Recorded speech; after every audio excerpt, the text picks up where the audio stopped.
Hello guys, welcome to Hatsput Economics. Hatsput. If you haven't done so already, please hit the like button, like this video, like and subscribe, and make sure you hit the notification bell so you can get future notifications. You did it? Okay guys, welcome. And it is freezing in the East Coast. It is freezing New York City. So stay warm and stay safe. Anyway, I want to do this video for human resources. As many of you know, I am an HR director, and as an African American HR director, I want to share my insight and my knowledge with African American women. So, what does that mean? Why do I have to specify? Well, if you don't know the statistics, you can see I'm cold still. African American women have some of the biggest obstacles in overcoming discrimination on the job. And the reason why is it's getting more, I guess, advanced with discrimination, meaning that we're more exposed. So because of Facebook, even Instagram, especially LinkedIn, employers can see a lot about you prior to you even coming for the job. So they can see, your ethnicity. They can even see sometimes your religion. They can even see sometimes, your look, your complexion. So that leaves a lot of room for discrimination. There's been plenty of studies done when they sent out resumes. I'm sure you guys have heard it. I don't have to get specific. When they send resumes out and it has a more ethnic sounding name versus a more American non-minority sounding name, and of course 9 out of 10 times, a name that sounds less ethnic gets the call back. So I always said to myself, what if that's just a name? What are employers doing now? If I apply for a job, you can just look me up on Facebook, or if I apply for a job, you can just look me up on LinkedIn, which is like a photo album of faces. So, I'm a big advocate for us as a country, United States, keeping up with modern technology to be more proactive to prevent discrimination, because African American women, we have 54% more discrimination than any other demographic. First of all, we're female, then we're African American, then we got to deal with colorism, because if you are a more deep complexion person of color, you have a more vulnerability to being discriminated against, especially if you don't fit a certain cookie cutter type. So I want to share with you guys, as a human resources person, what to look out for prospectively in certain job openings that could be discriminatory, and what you can do to fight that discrimination. So a lot of times people experience unfair practices and they don't know. They don't know the law. They don't know anything about the EEOC, which stands for Equal Employment Opportunity Commission. They don't know anything about employment federal laws. Even people that I counsel, people contact me for employee relations issues. People contact me on how to file a complaint, if something's happening at work. A lot of times your HR, hate to say this, is pro company. They're not really there for the employee per se. They work for the company. But if you have a smart HR person, they're going to be pro company and pro employee. So you have a nice balance. So, top companies like Google and Apple and top firms, they are known to have excellent human resources. But as you can see, nothing is foolproof. You have a lot of these accusations going on now. You have a lot of situations happening. And my big thing is we're not being proactive, meaning that we're not anticipating the influx of technology. We're not anticipating text messages. There's just so many new dynamics that's been thrown into the workforce.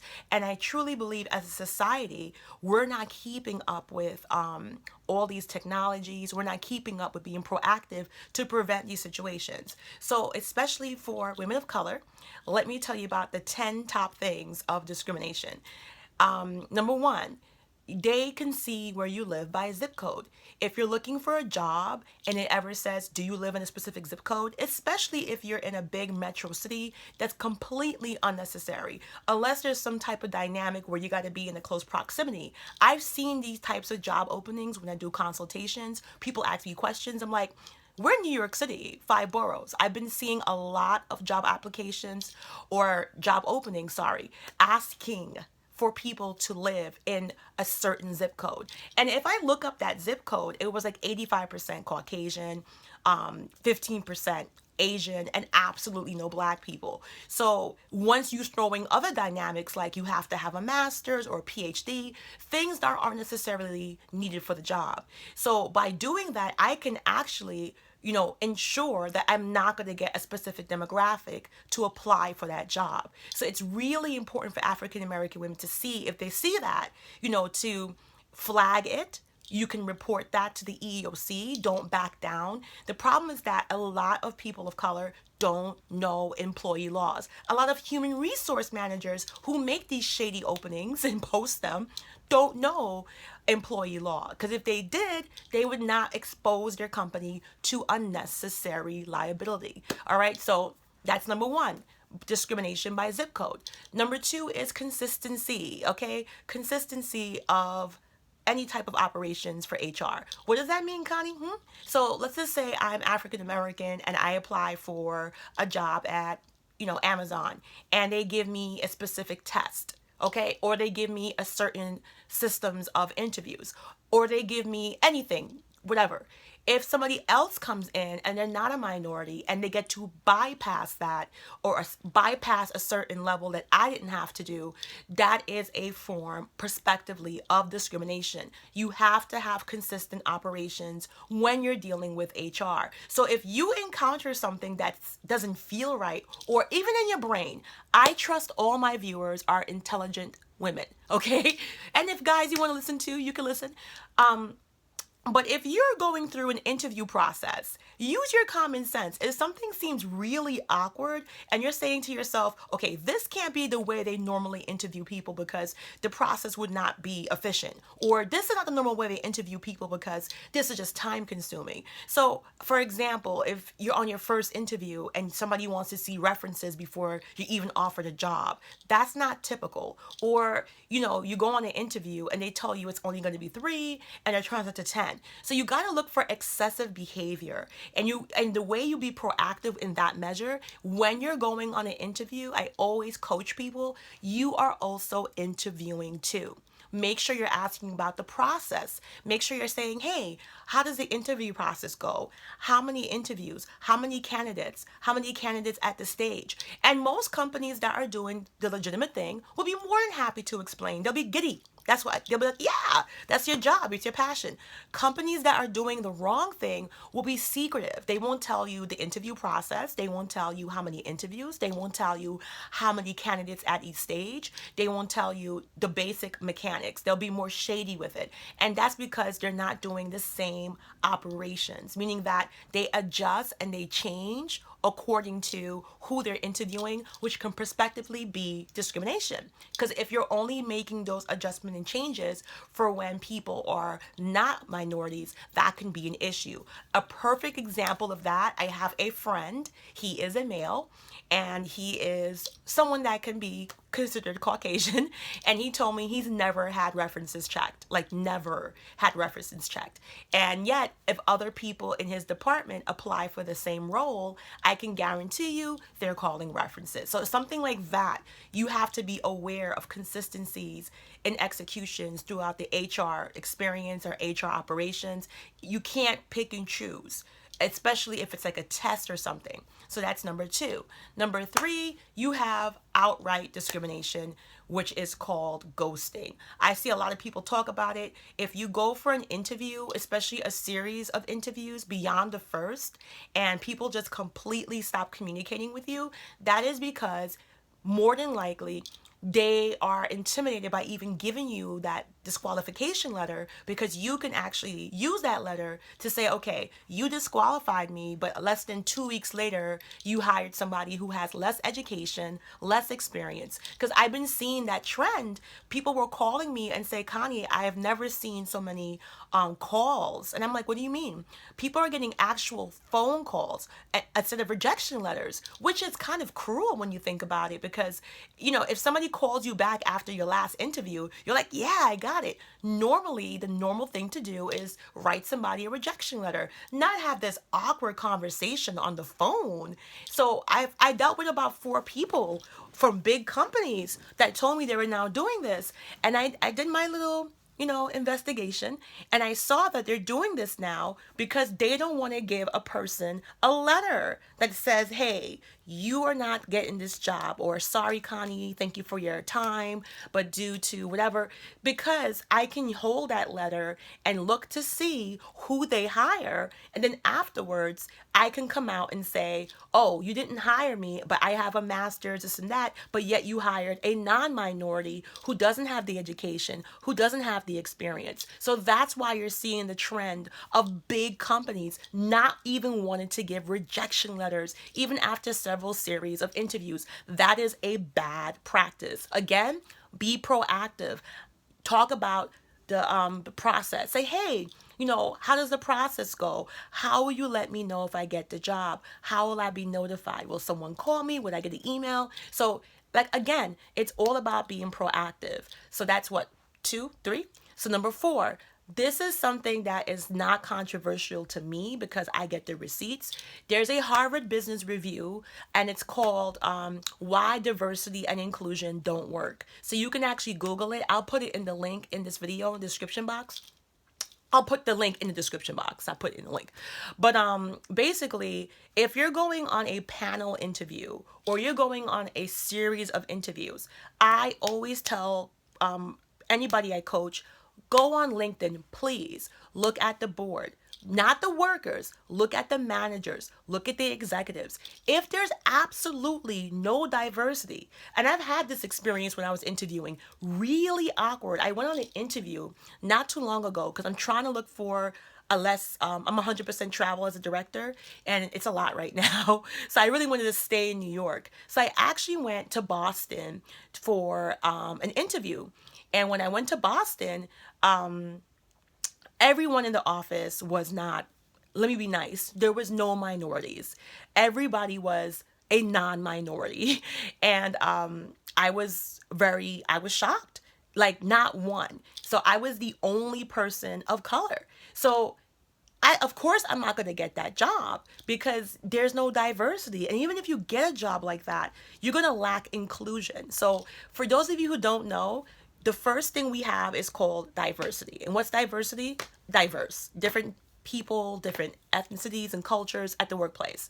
That was not something that worked in America. So that's why you have the word inclusion. It means, okay, we're hiring people of different color and different background, but we're not necessarily including them. So that's why they came up with the term diversity and inclusion. And that's why I'm trying to tell people, you could diversify till your eyes bleed, but if you are not actually passionate and fair about getting these people in the system, if you're just hiring to say, okay, hiring diversity and inclusion, so when you get in that company, you'll be stuck and you'll see that you have to have twice the qualifications, twice the knowledge. And the most detrimental thing is that if you are overqualified for a position and you're not going to really have a mentor. And it's really important that you have a mentor, someone that can coach you and groom you so you can get to that next level. So that's 4.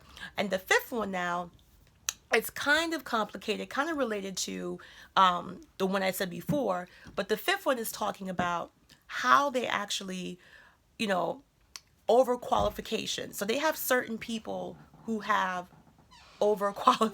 they have certain people who have overqualifications. So what does that mean? If you're African American, they might ask you to have more qualifications versus if you're Caucasian. So for instance, if you're applying for a job, they might say, okay, do you have a master's? Do you have a PhD? But yet, if you're not, a minority, it's okay for you not to have these things. Always know the prerequisites, always know the exact qualifications, and make sure that it's actually related to the job. I have seen jobs ask for bachelor's for a cashier. I'm not making this up. I have seen jobs ask for degrees when it was not related. That is a way to keep minorities out, because if it's not a black and white prerequisite, they can flex that between, depending on who they hire, they can actually flex that.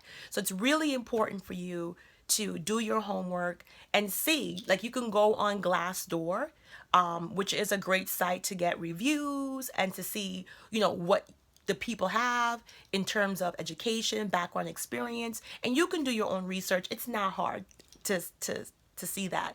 So that's what, one, two, three, four, five. Did I get five? So I'm trying to make sure I get all 10 with the most popular ones. So again, we're going to have number six coming up. Number six is probably one of the most popular ones I get for Black women. So it's colorism, meaning that they like to hire a specific type of ethnicity, meaning that not someone that's too ethnic. And you'll see that when you go into workplaces, you'll see the same type of African American women. So how do you prevent that? Again, you really just have to go on LinkedIn. You really have to make sure that you're exposing yourself to a company that appreciates diversity. You guys know how I feel about entrepreneurship. I already told you, work for yourself, have things on the side, hustle, because this is a common issue, and Black women are getting stressed out. They're having miscarriages. They're having extreme stress at work. They're not getting promoted. They're underemployed. They stay unemployed longer. It takes them longer to get positions. So I'm trying to tell Black women that, this is the reality. And a lot of Black people who do get into positions, they really don't network, and they don't have the infrastructure to really stand up and say, okay, this is wrong and we're going to fix it. A lot of times they actually grab people of color for these token positions of diversity and inclusion, and that's it. It's just a horse and pony show. They really don't do anything to make it better. And the reason why we see that is because it starts at the head, not the bottom. If your board of executives are all the same non-minority, you're not really going to see an influx of great behaviors coming through. If your senior managers, your senior executives are all non-minority, it's really not going to make a difference. And especially my pet peeve is when I work in industries when the majority of entry-level workers are, or lower paid workers are, people of color. But yet when it gets to once it starts getting to a higher level, you see almost like a blunt line of non-minorities being like kept out, minorities being kept out of higher positions. I've seen it, I've lived it, and it's something that Black women need to know. Instead of going and spending all this time and money making sure, that these jobs are going to be healthy, productive places for you. I'm not into the I work twice as hard crap, because you're not getting mentored. You're not getting developed. You're not learning. You're not growing. You're not developing. So you're working twice as hard because you're working underneath someone who's probably not as educated or talented or as experienced as you. So while you're doing that, you're wasting time and money. You should be working with someone who is going to be able to coach you and push you through that talent pipeline. I hope that makes sense. So we had five. I'm trying to remember the top of my head. I don't want to cheat. So also, they have address discrimination. We talked about zip code. A lot of people didn't know about zip code. Also address. People will look at your address and be able to tell the demographics of your address. You don't need to put, I'm going to say this really loud, you do not need to put your address anywhere on your resume. It's actually almost an illegal thing because it makes your resume become a personal data, and we have to treat it as HR people. We have to treat it better. All you need on your resume is your email and your phone number.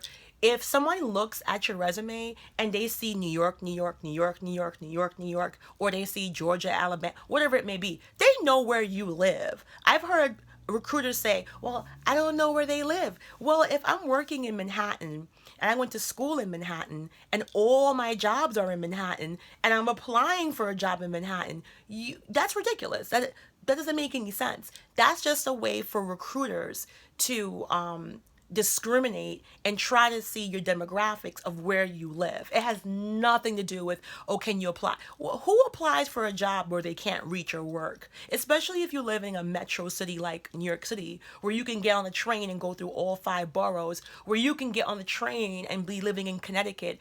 New York is a very connected place, and there's many places in America that have great transportation systems. So when you see people demand your address or you got to put your full address, that's completely outdated. When's the last time you got a rejection or a job offer via snail mail, which is old fashioned licky licky post stamp mail. So you have to know this is ways to discriminate, and black women disproportionately are affected by that discrimination. Another way is underemployment. Okay, I speak to recruiters who are not minorities all the time. We go out, we have drinks, and we talk about this. One of them is my very good friend. He know who he is, my compadre, and we talk about this and we laugh about it all the time.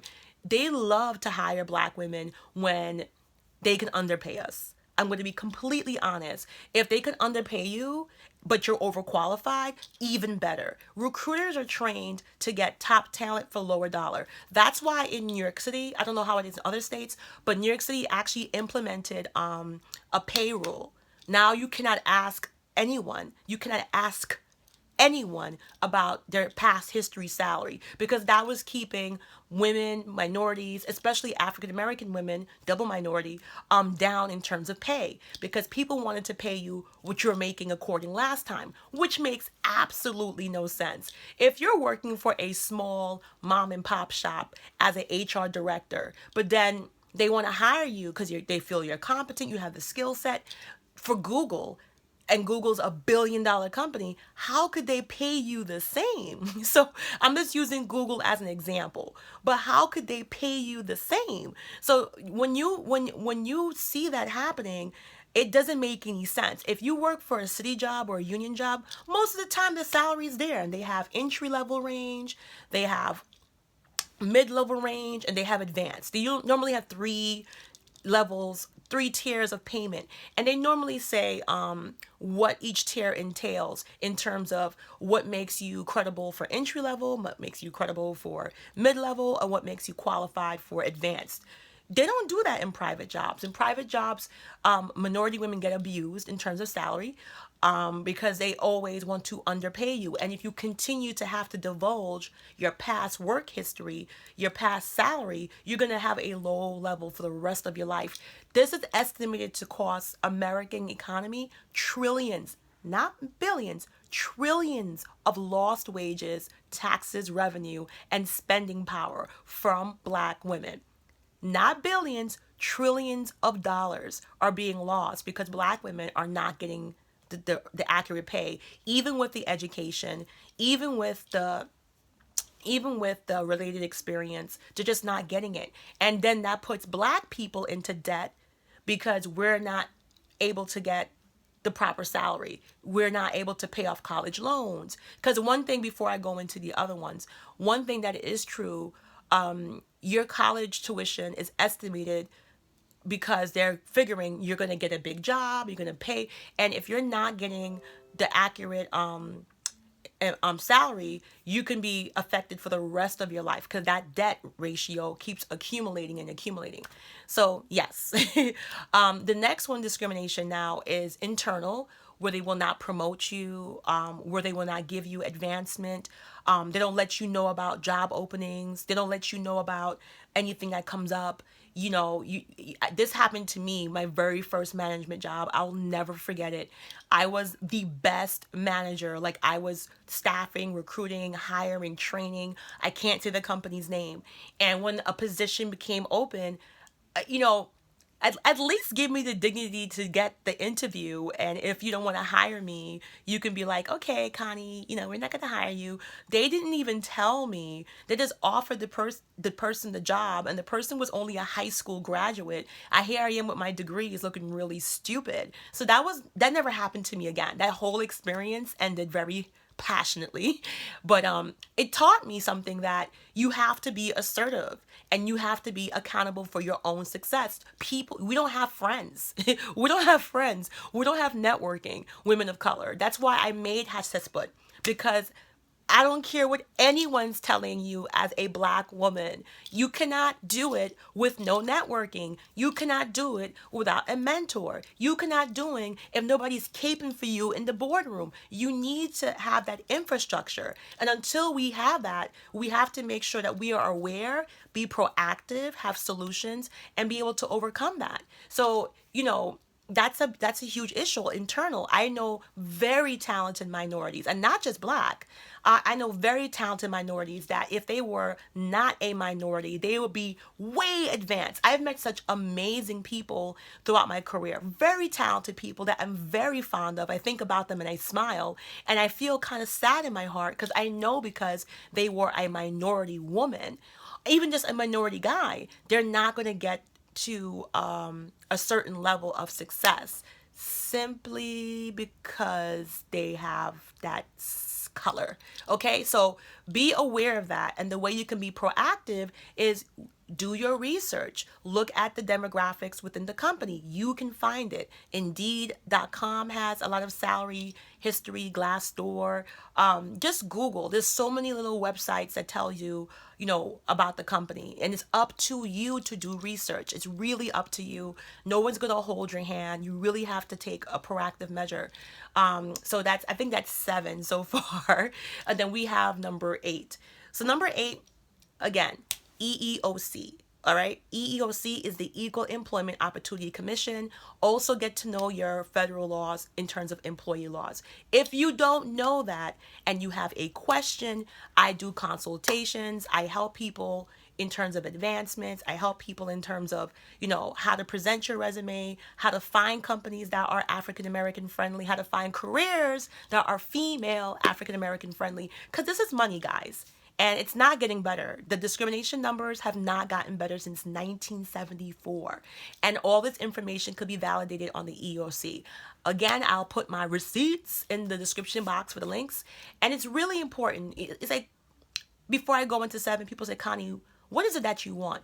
I want the EEOC to modernize, to keep up with the fact that people can look at Facebook, to keep up with the fact that we have LinkedIn that has our photographs on it, to keep up with the fact that we are socially exposed, and to be more proactive, to do bias training, to have more stricter policies and enforcements for people who are discriminatory, to do investigations when companies are 99% no minorities, but minorities are applying who are qualified, to be more assertive as a nation. If America wants to lead into the next generation, if America wants to be the dominant forefront, you need to lead by example. You can't lead by no example, because at the end of the day, we are part of the American workforce. African Americans are 45 million people in America, and we're very important to the economy. But I was reading a study that discrimination is costing America,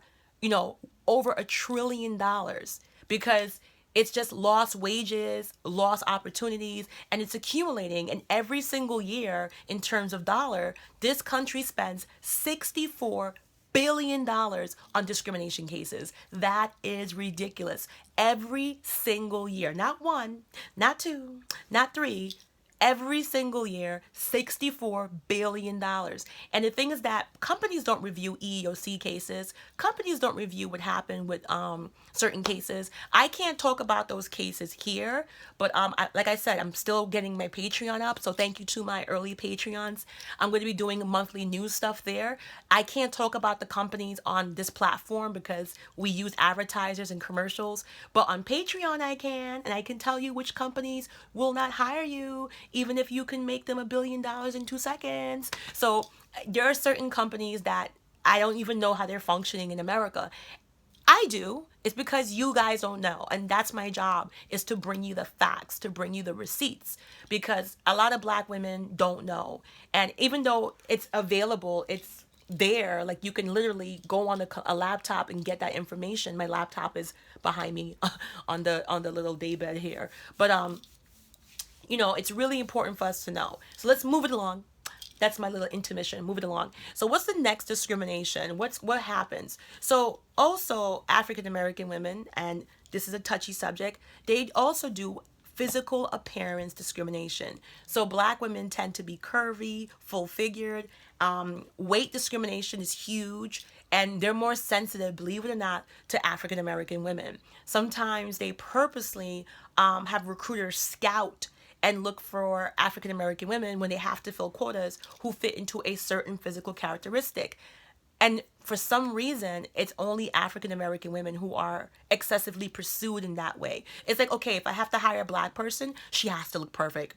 She has to look perfect. She has to be slim and light skin and, a weave down to hair. And like I said, I'm not hating on that because I'm wearing a weave too. So I'm not hating on that. What I'm saying is that you should not be stuck to hire one type of characteristics, because I changed my hair. I can tell you my hair story. Like, I changed my hair and I wore my natural hair, and it's like, whoa, we didn't hire you for that. So it happens. So you have to make sure, again, look at the company.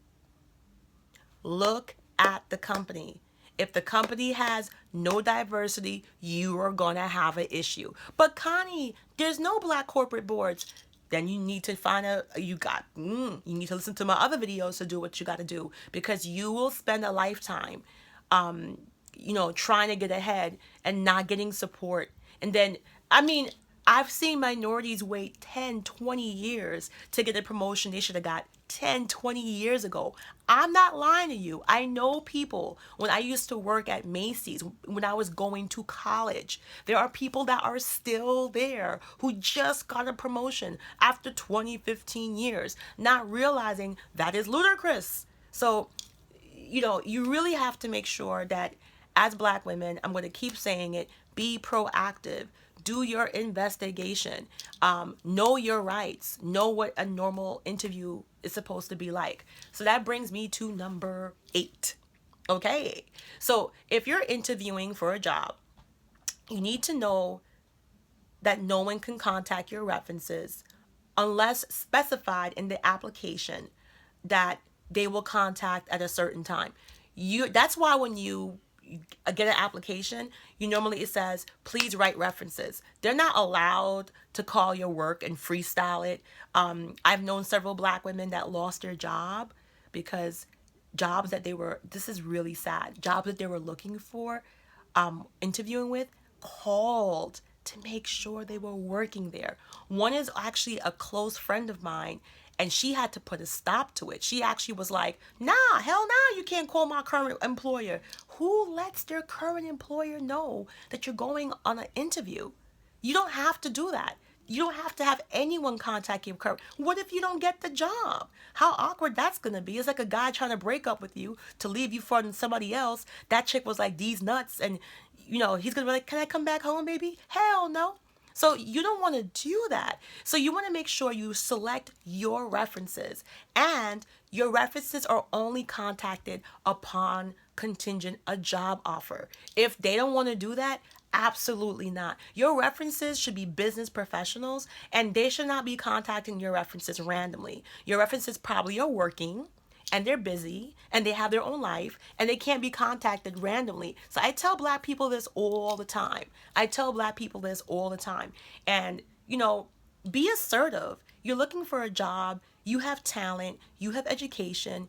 You're worth something too. It's not just like you're some type of beggar off the street. You have to feel confident that you're bringing content to them. You're bringing experience. You're bringing your education. So it's really important that you have that empowerment. And I know, guys, I know how tough it is when you're looking for a job and you get turned down over and over and you start getting desperate. That's what they want. They want you to get desperate. They want to be able to offer you anything. Don't do it. Research the salary, research the pay, research, whatever, you think you're supposed to get. Research. Because I'm telling you something, nobody's going to do it for you. Nobody's going to come to you and say, hey. So for instance, I'll tell you my story. Salary discrimination. We talked about underemployment. I'm just trying to make sure I get all of them. What are we, 8 now? I'm like, which one? How far are we? So 1, 2, 3, 4, 5, 6, 7, 8. What's the other ones? Yes. We also have income discrimination, which affects black people, credit discrimination. I've heard some crazy stories that people had to, people were forced to talk about if they're receiving Section 8 or they're for. Okay, guys, no. There's something called WOTC, and it's popular in New York and throughout big cities, which is work opportunity tax credit. So what that is when companies hire certain demographics, they actually get a special tax bonus. You don't have to do this. You can say no, you can it is completely, it has nothing to do with your application. It has nothing to do with your, they shouldn't.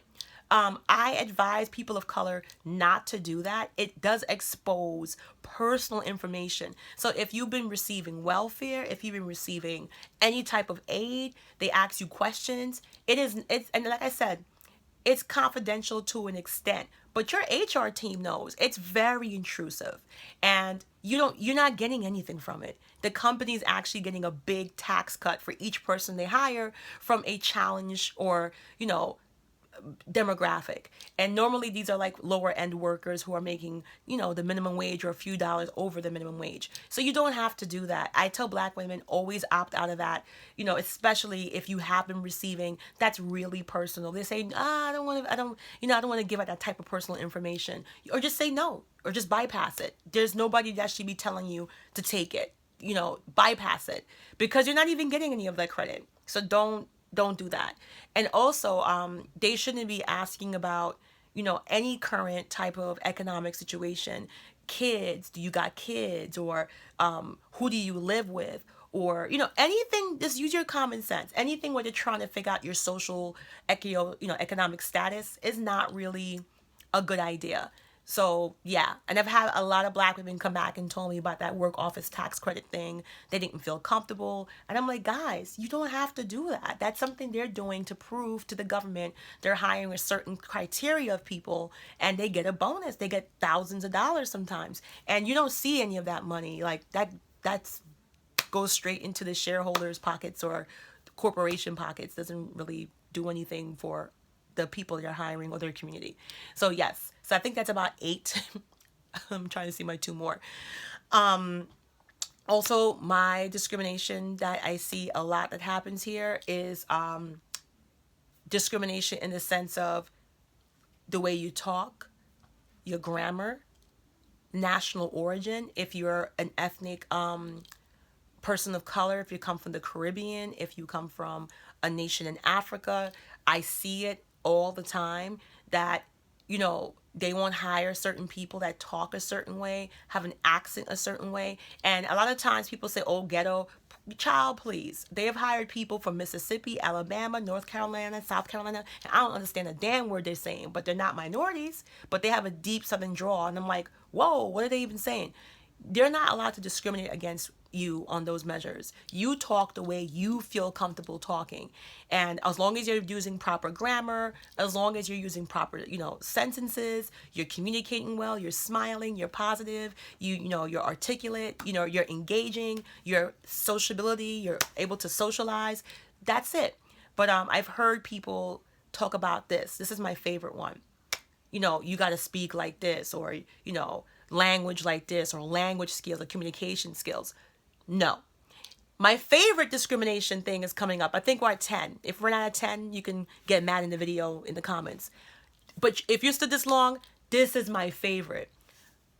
I'm going to fix myself up to say it because I like this bullshit here. Okay. This is the bullshit that I like. I love it. You're not a culture fit. Culture fit is actually illegal. It's illegal. It's illegal. It's very illegal. And I cannot believe how rampant it is that you have companies talking about not a good culture fit. So let's just stop for a second. What does that mean? In my mind, it means you're rejecting the company, or you don't understand the policies and procedures. I have a tough time when people try to legalize that term. What does culture fit? You wouldn't be a good culture fit with this company, or what does that mean? Normally, culture means people. Culture means customs. Culture means ethnicity. So when I hear not a good culture fit, that's what it means. I've had a very passionate argument with someone about culture fit, and they said, no, it's about the company. How would you know someone doesn't fit the culture of the company? That's almost impossible. Every company in America has their own core beliefs and values. Every company has their little corny jingle or what they stand for. Every company has their own, like, we believe in service, people, customers. We believe in putting the customer first. We believe in delivering fresh food. What I don't understand. Like, if that's the case, you shouldn't even be interviewing that person, because you can see the culture of every company by Googling it. You can see the culture of this company, that company. I don't want to say too many companies' names, but you can see the culture of companies by Googling them. So why would you even waste time interviewing someone just to tell them they're not a good culture fit? Normally, look at that company. They have low diversity, low inclusion. Their talent pipeline looks like the same. So you have to be able to do that. So I'm at the end of all 10. I think I hit all 10. If not, say, Connie, you're missing one. But I think I got all of them. And as I'm talking, I'll see if I can remember anything else. But what I want to say is use the EEOC. Do you guys know how to use that site? Do you guys know how to file an employee complaint? You are protected. Do you guys know that the number one issue in America with minorities is not even racial? It's retaliation. So basically, it is a federal law in the United States of America. Your employer cannot retaliate against you. If they do and you report it, and it's proven, you can get a lot of money. But you have to know how to use the terms. You have to know the laws, and you have to be able to interpret that when you make these documentations. I help people with that all the time. I write these documentations, I prepare them. It's part of my HR consulting because I am an advocate for employees. And sometimes employers were like, oh my God, I hate this girl. If you are following the laws, you should not hate me. If you are following the EEOC, which I volunteer for, you should not hate me. I'm not doing anything crazy. I'm just following the law. And the reason why so much HR departments are crap, and I'll say that as a director, is because they have no grasp of employee law. You will not believe when I do my HR consulting for official companies, I can't say names, but actually big multi-billion-dollar companies, they'll come to me and say they have an issue with an employee. And the first thing you say to me, how do I get rid of them? And I'm like, dude, you just can't get rid of people. Like, you can't even say that. Like, that's retaliation. So retaliation happens when an employee makes a complaint, whether about themselves or about somebody else. When I say about themselves, it means the complaint concerns them as a person, or they observe something, and the manager goes to terminate, fire, or do something that disrupts their normal business protocol, either demoting them, changing their positions, changing their work schedule, making it harder for you to come to work, anything to disrupt the work. That is a legal retaliation, and you are protected in all 50 states. It is illegal. And I try to tell people of color this. You are protected. You need to contact your EEOC immediately. Immediately. It is extremely illegal, and it happens all the time. I see black people say, well, I can't make a complaint because they're going to fire me. Let them fire you, son. You will get mad money. Let them fire you. You need to know your rights as an employee. Let me tell you a little story. The reason why we have the EEOC and federal laws for employment is because a long time ago, we had a tragedy in New York called the Triangle Shirtwaist Factory, where early 19th century workers that were immigrants from Eastern European countries and, smaller European countries, they came and they were treated badly. Children were working in factories and dying, getting maimed. People were getting pennies on the dollar, sleeping in the guts in the alleys. Mostly young children workers, and unsafe work conditions, hazardous, asbestos. You say it, you name it, they did it. And the pushing edge for this was when they actually locked all of them into a factory from the outside in. So they would lock the people inside of the factories so they could not get out. So I don't even know what bathrooms looked like back then. But they did this to make sure the workers did their jobs, because the bosses were so lazy, they actually went back home. They weren't supervising them. So let's just lock them inside. Unfortunately, one of these factories caught fire. And they were up really high, no fire escape, no ladders, no nothing. So a lot of the girls jumped to their death. Some of them were like actually chained to sewing machines because they were sewing. And the street was littered with bodies. And that drew, all these women crumpled on the street, burning, that drew the attention of the world to show the true horrors of the garment industry in America. So unions came about. Unions came about to fight. So if it wasn't for unions, you wouldn't have a 40-hour work week. If it wasn't for unions, you would have to work 7 days a week with no break. If it wasn't for unions, you wouldn't have a lunch break. You wouldn't be able to eat at lunch. If it wasn't for unions, you wouldn't have a lot of rights that you have now. And the reason why every job is not unionized is because private companies agreed to obey the law. So if they don't want to obey the law and they don't want to be union, that means they must want to be sued, because that's not how it works. So I'm here for you guys. It's real. I know there's a lot of people that contact me about these issues, and some people, I saved their jobs. Some people have gotten money because the EEOC don't play.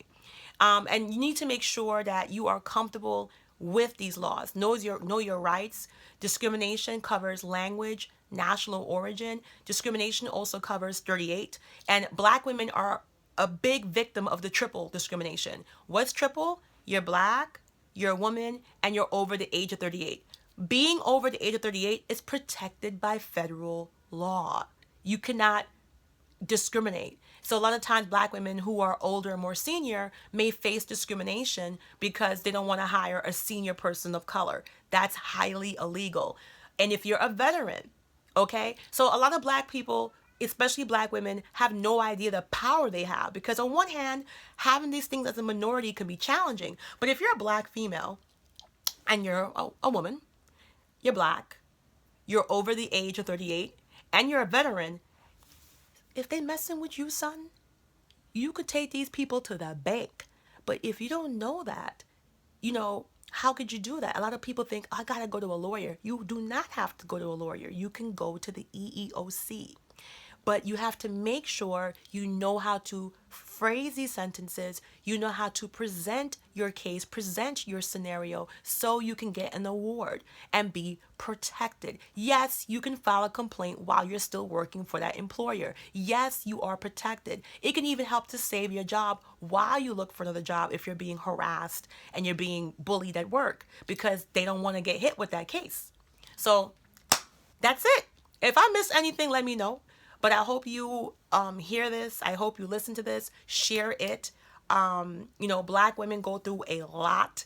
And I really feel because we're not empowered with the knowledge. And that is my passion, to empower you. I love the law. I love employee law. If I was to ever leave HR, I would become employee lawyer, for an advocate for employees, because I really feel minorities don't know the law and they get taken for a ride, especially Black women. They have no idea. I see the statistics, I see the data, and it's only getting worse. It's not getting better.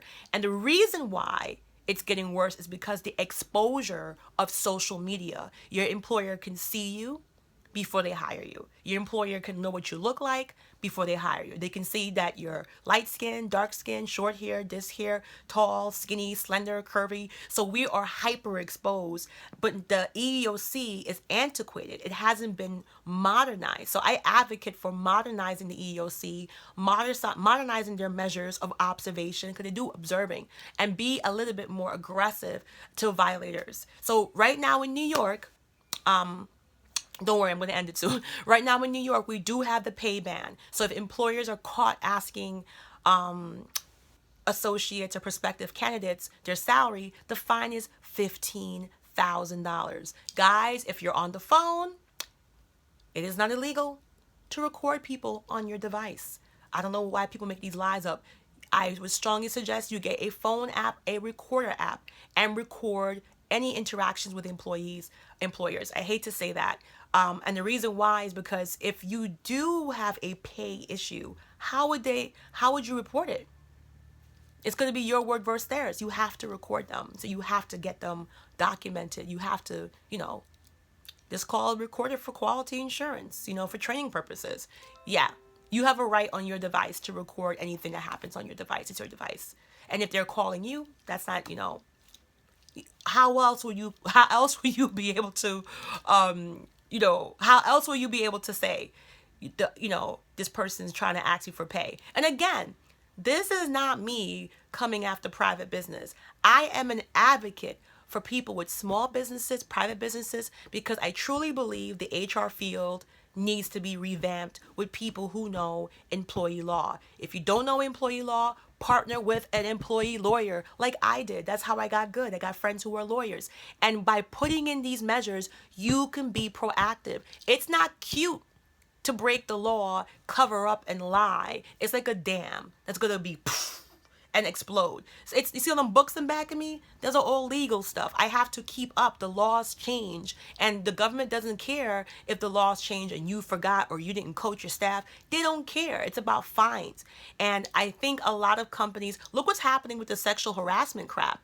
It's about being proactive and not sweeping trouble under the rug. So if more people were like me, I think more companies would have a great time. They'd be protected. They would know what makes them liable. And that's it. You just got to deal with it and make proactive measures. But companies don't want to do that. They keep hiring HR people who don't know nothing about employee law, who don't know nothing about employee relations, who try to enable bad behavior from managers. And to me, it's almost insultive to the companies that are worth billions of dollars who are trusting you to be that person to protect them from liability. The only way to protect a company from liability is by being a good employer, is by doing the right thing, is by making sure you understand the law. There's no negotiation. A law is not a suggestion. That's what I tell my clients when I deal with private companies. It's not a suggestion.